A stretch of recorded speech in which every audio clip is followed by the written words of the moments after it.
Hello everyone and welcome to my YouTube channel. Today we are going to discuss about how to put time behind wallpaper. As you can see, time is available here, and if you want to put that time setting into behind wallpaper. So how you can do that?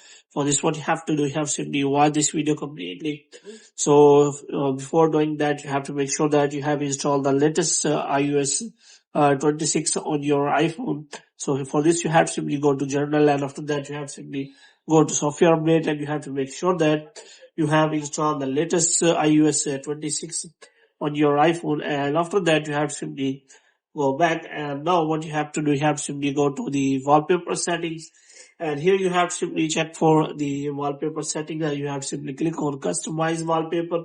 And as you can see, I have already put that time behind that wallpaper. So if you want to set it, then there is a setting name and depth effect. So if you turn this on, then time will be in front of the wallpaper. But if you turn this off, then it will be about in front of the wallpaper, which means it will be same as you were using before. So if you want to set that time in behind wallpaper, then you have to make sure that you have turned on this depth effect on, and after that you can simply click on done, and your wallpaper setting will be changed. Now if you want to check whether that time is now in behind the wallpaper, as you can see, it is available in behind wallpaper, so you can simply check for that. So hope you have liked this video. If you get more videos like this, you can subscribe our channel.